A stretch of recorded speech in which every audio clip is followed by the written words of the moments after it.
Hi everyone, so we are going to see the daily challenge question for 20th November.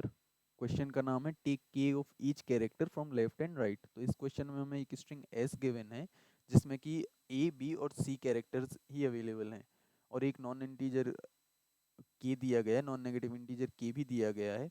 अब ये हमसे कह रहे हैं कि ईच मिनट हमें या तो लेफ्ट से या तो राइट से कोई कैरेक्टर पिक करना है।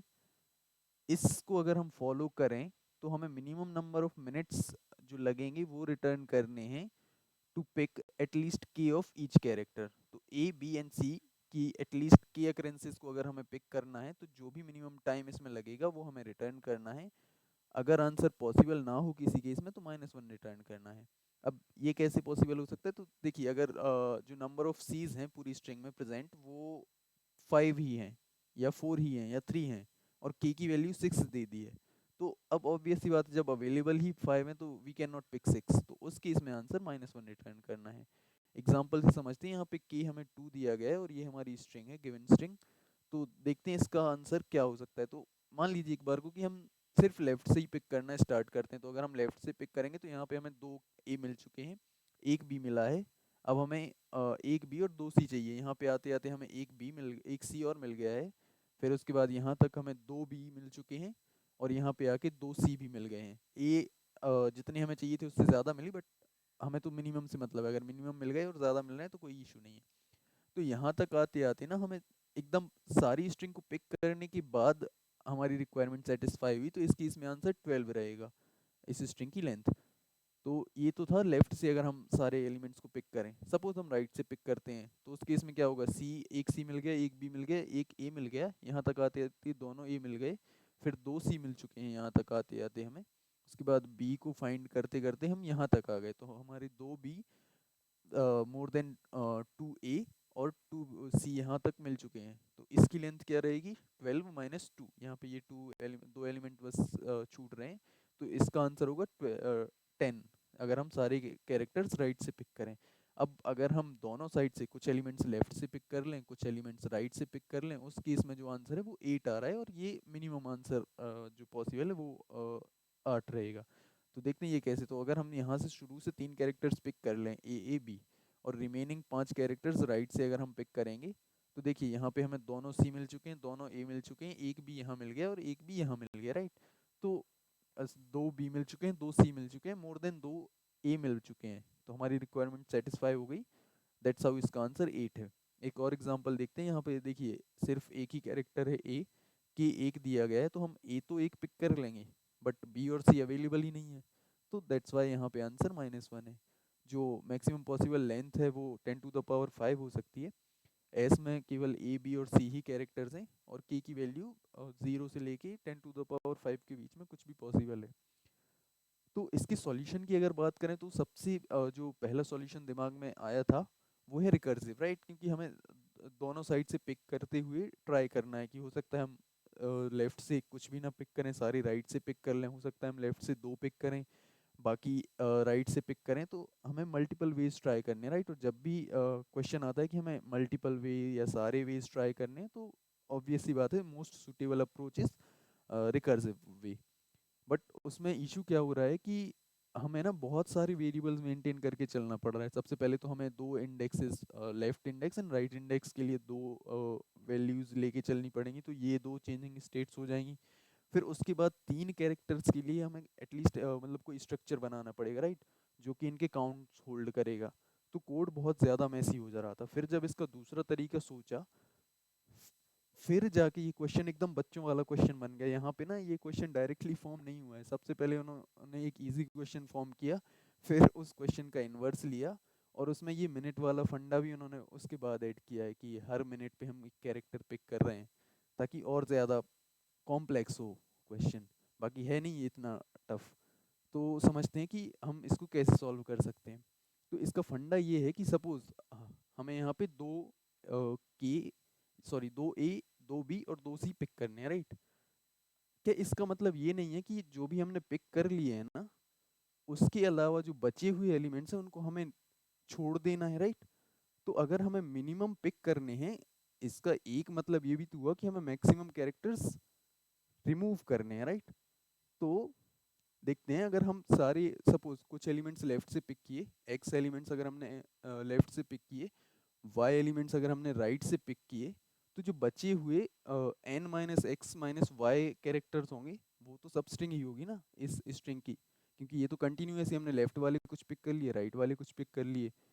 बची हुई जो सबस्ट्रिंग है, अगर हम ऐसी मैक्सिमम लेंथ की सबस्ट्रिंग फाइंड कर पाए जिसमें कि रिमेनिंग ए बी और सी अवेलेबल हैं, और उसको हमने एन में से माइनस कर दिया, सपोज हमने इसको, जैसे अपने एग्जांपल की बात करें तो अगर हमने यहाँ पे इस लेंथ को माइनस कर दिया तो ये हमारा आंसर है ना, राइट। तो हम बस यही फाइंड करेंगे कि रिमेनिंग कैरेक्टर्स अवेलेबल हों, ऐसी मैक्सिमम लेंथ की सबस्ट्रिंग क्या पॉसिबल है। जो भी वो लेंथ आएगी हम उसको एन में से माइनस कर देंगे, बची हुए कैरेक्टर्स हमने पिक कर लिए, हम ऐसा मान लेंगे। तो देखते हैं इसको कोड करने के लिए। अच्छा, कोड करने से पहले अगर हमें मैक्सिमम लेंथ की सबस्ट्रिंग फाइंड करनी है हैविंग सम कंडीशन, वो कंडीशन है कि remaining number of A B C उसमें होने चाहिए, राइट। तो ये तो स्लाइडिंग विंडो विंडो वाला क्वेश्चन बन गया, राइट। हम यहाँ से स्लाइडिंग विंडो वाला क्वेश्चन भी कैसे, कि मान लीजिए हमने सारे कैरेक्टर्स राइट से पिक किए हैं, तो इसका मतलब है कि हमने लेफ्ट में मैक्सिमम लेंथ की सबस्ट्रिंग फाइंड कर ली। हो सकता है हमने सारे एलिमेंट्स लेफ्ट से पिक किए हों, तो ये जो बची हुई राइट वाले कैरेक्टर्स हैं इनके लिए हम विंडो फाइंड कर लेंगे कि मैक्सिमम विंडो की लेंथ क्या है। और तीसरा केस बच सकता है कि हमने बीच में से कोई कोई स्ट्रिंग हटाई, राइट, तो इस विंडो की लेंथ क्या थी, ये हमें फाइंड करना है। तो ठीक है, इसको कोड करते हैं फिर।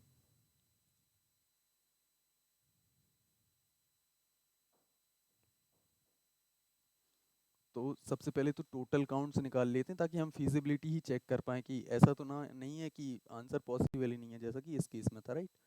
तो सबसे पहले तो इंट एन निकाल लेते हैं, वो एस डॉट साइज होगा, फिर total A zero, total B zero and total C zero for character C H belongs to S. अब अगर कैरेक्टर ए है तो हम टी ए प्लस प्लस कर देंगे, अगर बी है तो बी का काउंट इंक्रीज कर देंगे, अदरवाइज पक्की बात है कि कैरेक्टर सी ही होगा तो सी प्लस प्लस कर देंगे। फाइन, इसके बाद एक चेक डाल देते हैं कि अगर टी ए या टी बी या टी सी के से छोटा हो जाएगा तो फिर आंसर पॉसिबल ही नहीं है, तो यहीं से रिटर्न कर जाएंगे हम -1।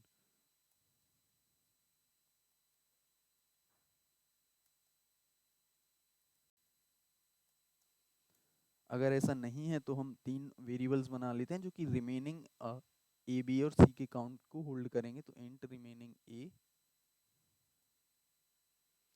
ये होगा टी ए माइनस के, ऐसे ही रिमेनिंग बी, ये होगा टी बी माइनस के, एंड फाइनली रिमेनिंग सी, ये होगा टी सी माइनस के। उसके बाद हमें स्लाइडिंग विंडो अप्रोच लगानी है, तो लेफ्ट एंड राइट वेरिएबल्स चाहिए होंगी, राइट साइड से हम इंक्रीज करेंगे एंड लेफ्ट साइड से हम विंडो को श्रिंक करेंगे। तो int left zero, right zero, और मैक्सिमम लेंथ के लिए भी एक वेरिएबल बना लेते हैं। तो ये इनिशियली ज़ीरो रख लेते हैं और एक लेंथ नाम का वेरिएबल बना लेते हैं जो कि किसी भी मोमेंट पे क्या लेंथ है वो कैलकुलेट करता जाएगा। तो विन और फाइनली जो हमारा आंसर होगा वो आएगा n माइनस जो भी मैक्सिमम लेंथ हमें मिली है।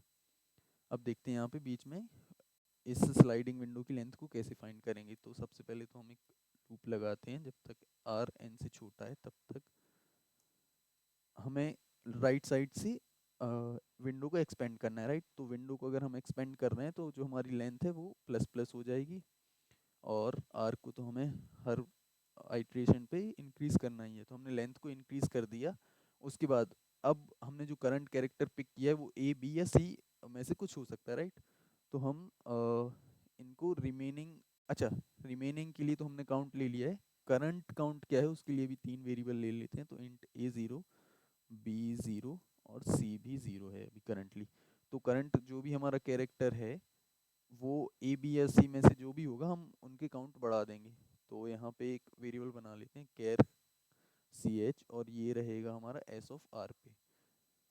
अब अगर हमारा जो करंट कैरेक्टर है वो ए है तो हम ए का काउंट इंक्रीज कर देंगे,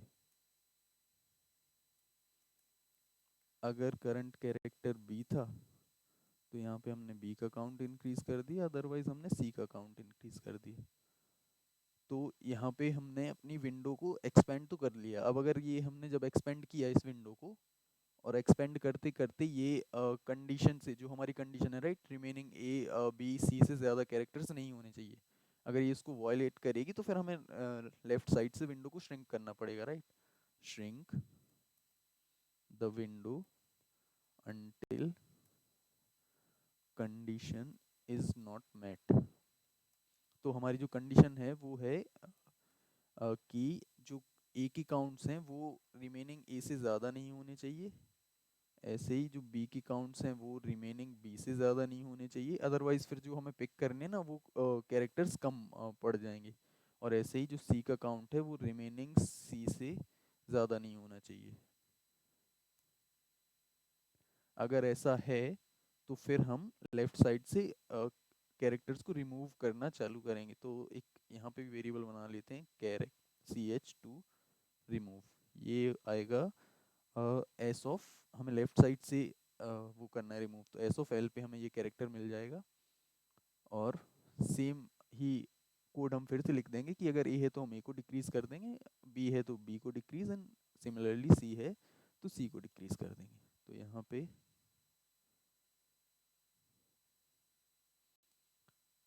ए का काउंट घटा दिया एंड देन बी का, और फाइनली अगर सी है तो हमने सी का काउंट कम कर दिया, और यहाँ पे सी एच की जगह पे C H to remove, C H to remove.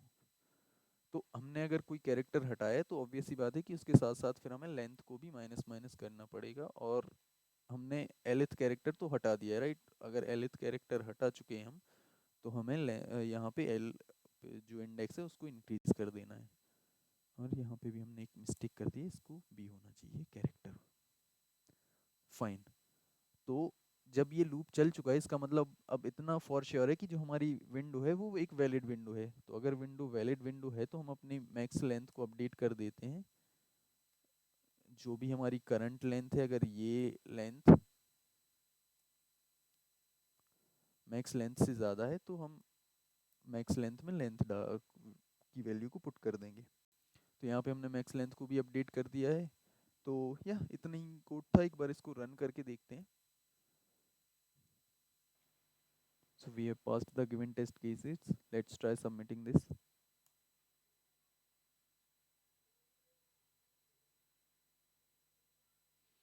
And we have passed all the test cases. अगर इसकी टाइम कॉम्प्लेक्सिटी की बात करें तो हमने एक लूप चलाया है सारे काउंट्स को स्टोर करने के लिए, तो ओ एन यहाँ पे स्पेस लगेगी। फाइनली ये लूप भी एन टाइम्स चलेगा, तो अगेन ओ एन। हाँ, इसके अंदर एक और लूप है बट ये कभी भी हर एन के लिए एन टाइम्स नहीं चलने वाला है राइट। हम जितने कैरेक्टर्स पिक करेंगे ना राइट साइड से मैक्सिमम उतने ही रिमूव कर सकते हैं राइट। तो ये भी ओ एन टाइम ही, मतलब जो टोटल टाइम कॉम्प्लेक्सिटी होगी वो मैक्सिमम ओ एन ही आ सकती है। तो दैट्स हाउ इसकी जो टोटल टाइम कॉम्प्लेक्सिटी है वो ओ ऑफ टू एन रहेगी। स्पेस कॉम्प्लेक्सिटी की बात करें तो हमने कोई भी कंटेनर यूज़ नहीं किया है, तो ओ वन इसकी टाइम कॉम्प्लेक्सिटी रहेगी, हमने सिर्फ कुछ वेरिएबल्स ही पिक किए हैं। So yeah this is it for this problem. Thank you, see you.